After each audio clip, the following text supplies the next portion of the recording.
আসসালামু আলাইকুম প্রিয় ষষ্ঠ শ্রেণীর শিক্ষার্থীরা, আমরা তোমাদের স্বাস্থ্য সুরক্ষা বইয়ের 109 পৃষ্ঠার কাজটা করব। দেখো 109 পৃষ্ঠা তোমাদের কি বলছে, তার মধ্যে 108 পৃষ্ঠার প্রশ্নের কথাটা একটু বলা আছে। দেখো উপরের গল্পগুলোতে অনুভূতি ও প্রয়োজনের কথা প্রকাশের কৌশল। তো শ্রেণীতে শিক্ষক আমাদের দলে ভাগ করে দিয়ে উপরের গল্পগুলোতে অনুভূতি ও প্রয়োজনের কথা প্রকাশের বিভিন্ন কৌশল উল্লেখ করতে বলেছিলেন।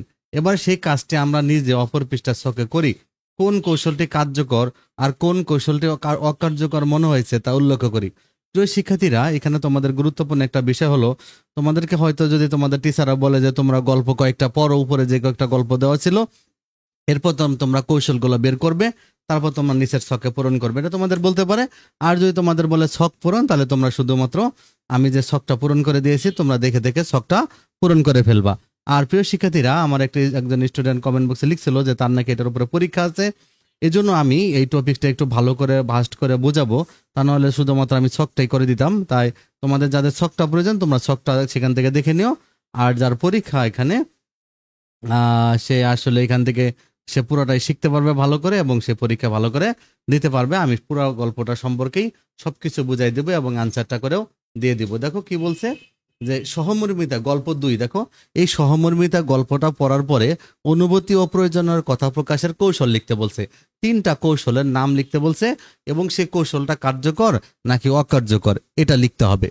দেখো কি বলছে, যে সহমর্মিতা গল্প। দেখো নদীর পার কিংসুক চাকমা, রাজিন রহমান ও সীমান্ত পাল 3জন কথা বলতেছিল। দেখো তোমরা জানোই কিংসুক চাকমা, রাজিন রহমান, সীমান্ত পাল 3 বন্ধু নদীতে গোসল করা নিয়ে তাদের মধ্যে আলোচনা চলছে। কিংসুক বলতেছে আমরা কিন্তু আজকে নদীতে নামবই সীমান্ত, আমাদের কিন্তু আগেই এ নিয়ে কথা হয়েছে। সীমান্ত বলতেছে আমি কোনো পানিতে নামার মধ্যে নেই, আমি সাঁতার পারি না।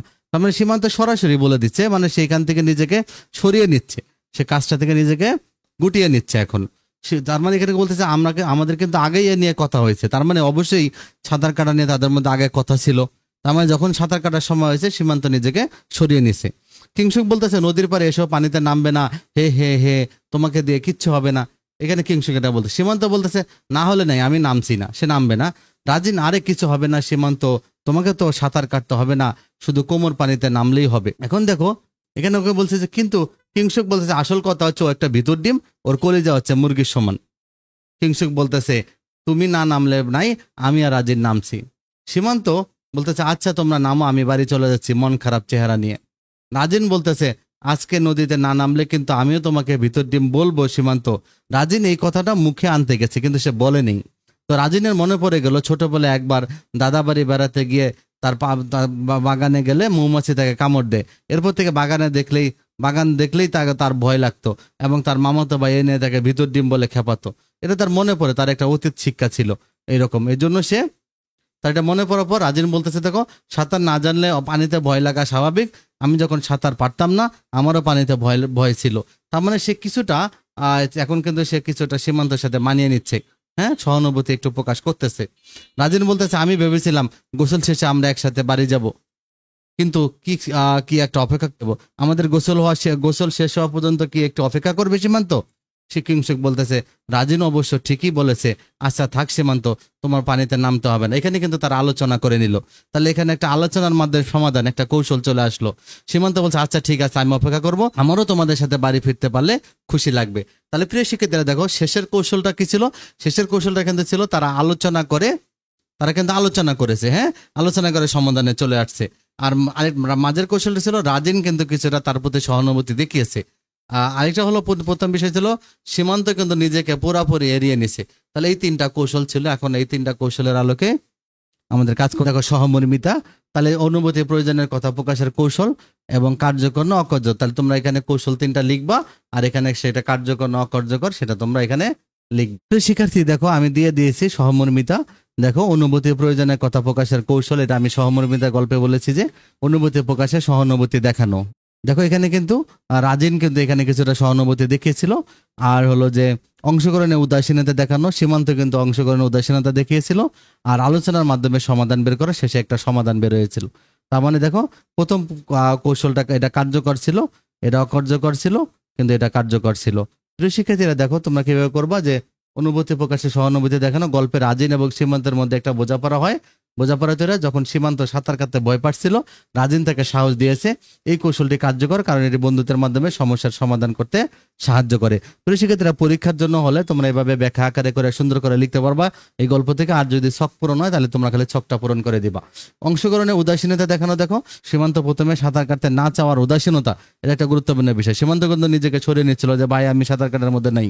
সে প্রথমে নিজেকে দায়িত্ব থেকে সরিয়ে নিতে চেয়েছিল, যা কার্যকর ছিল না, কারণ এতে দলগত সমস্যার সমাধান হয়নি। কারণ সে যদি ডাইরেক্ট এভাবে চলে যেত হুট করে, কোনো আলোচনা না করে সে বলছে সে সাঁতার কাটবে না, চলে যায়, এটা একটা সে উদাসীনতা দেখিয়েছিল। আলোচনার মাধ্যমে সমাধান বের করা। গল্প দেখা যায় সীমান্ত কিন্তু বলতে পারতো সুন্দর করে যে না আমি তো সাঁতার পারি না, তোমরা আজকে আমাকে ইয়া করো, বা আমি সাঁতার শিখবো পরে, তারপর তোমাদের সাথে সাঁতার কাটবো, অনেকভাবে সে বলতে পারতো, কিন্তু সে নিজেকে এড়িয়ে নিতে চেয়েছিল। আর আলোচনার মাধ্যমে সমাধান বের করা। গল্পে দেখা যায় যে তারা নিজেদের মধ্যে সমস্যার সমাধান করতে আলোচনা করেছে। এই কৌশলটি কার্যকর, কারণ আলোচনার মাধ্যমে সমাধান বের করা সম্পর্কের উন্নতি ঘটায় এবং সহযোগিতা বাড়ায়। এবার তার মানে কার্যকর কৌশলটা কি? সহানুভূতি ও আলোচনা। এবং অকার্যকর কৌশল কোনটা ছিল? তাহলে উদাসীনতা দেখানো।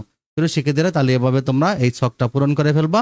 আর যার পরীক্ষা সেজন্য এটা সুন্দর করে, প্রিয় শিক্ষার্থী তোমার যার পরীক্ষা আছে তুমি এটা একটা সুন্দর করে এটা শিখে ফেলবা, তা তোমাদের জন্য তোমার জন্য অনেক কাজে দিবে। প্রিয় শিক্ষার্থী দেখো, নিজের সেকেন্ডটা কি বলছে যে নিজের পছন্দ অপছন্দ প্রকাশ করি। এই গল্প পড়ে আমাদেরকে 3টা অনুভূতি প্রয়োজনের কথা প্রকাশের কৌশল লিখতে বলছে, আর সেটা কার্যকর না অকার্যকর এটা তোমাদেরকে লিখতে বলছে। দেখো, গল্প 3-এ কি বলছিল? নিজের পছন্দ অপছন্দ প্রকাশ করি। বাজারে একটা দোকান ছিল, জিনিয়া, রেহনা খাতুন জিনিয়ার মা, খায়রুল হাসান জিনিয়ার বাবা। তো জিনিয়া তার বাবা মার একসাথে একটি বাজারে একটি দোকানে ঈদের জামা কিনতে যাচ্ছে। মা বলতেছে যে আমাদের আজকে আর অনেক কাজ আছে জিনিয়া, তাই জলদি কেনাকাটা সারতে হবে। জিনিয়া বলছে দেখো আচ্ছা মা।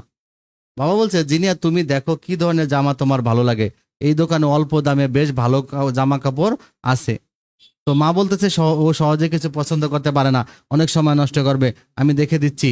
এই নীল জামাটা সুন্দর, যে জিনিয়া দেখো এটা এটা গায়ে লাগবে কিনা। মায়ের এই কথা শুনে জিনিয়ার চেহারা মলিন হয়ে যায়। জিনিয়া বলতেছে আমার বন্ধু শিউলি বলেছিল কালো রঙের আমাকে অনেক সুন্দর লাগে, কিন্তু মা বলে কালো রং ভালো না। কিন্তু আমি মাকে কিছু বলতে পারি না, ভয় লাগে। না থাক, মাকে আমি এ নিয়ে এখন ডাকাতে চাই না, যেটা কিনতে বলবে সেটাই নেবো। ও দেখো কি বলছে, বাবা বাবা কি বলছে দেখো, জিনা এই জামাটা ঠিক আছে, তাড়াতাড়ি বলো, আমাদের অনেক কেনাকাটা আছে। জিনা কি সংবিত ফিরে পেয়ে ঠিক আছে সমস্যা নেই। মা বলতেছে পছন্দ হয় নাই, আমি জানি তোমাকে কি সুন্দর লাগবে এই জামায়।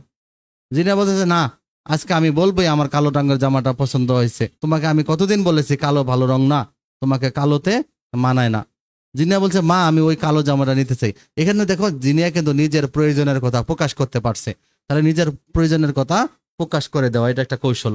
এখন দেখো জিনিয়া বলতেছে, জিনিয়া লম্বা করে দম নিল, মা তুমি কি চাও যে আমি এমন কিছু পরি যাতে তো আমাকে সুন্দর লাগবে? কালো জামাটাই আমার বেশি পছন্দ, আর আমার মনে হয় কালো জামাটাতে আমাকে বেশ ভালো মানাবে। এটা কিনা নীল জামাটা কিনলে নিজের পছন্দে না কেনার কষ্ট ও আফসোস থেকে যাবে। তার মানে এভাবে কি হলো, জিনিয়া আর তার মা কথা বলছিল, তার বাবা মা যে কথা বলেছিল একবার। শিক্ষার্থীরা দেখো, তাহলে নিজের পছন্দ অপছন্দ প্রকাশ করে এখানে দেখো জিনিয়ার কিভাবে কৌশলগুলো প্রয়োগ করেছে। দেখো কি কৌশল ছিল, যে ভয় বা দ্বিধা থেকে নিজের ইচ্ছা চেপে রাখা। এটা কিন্তু একটা কৌশল, অনুভূতি প্রকাশের এটা একটা কৌশল, যে ভয় বা দ্বিধা থেকে নিজের ইচ্ছাগুলো চেপে রাখা।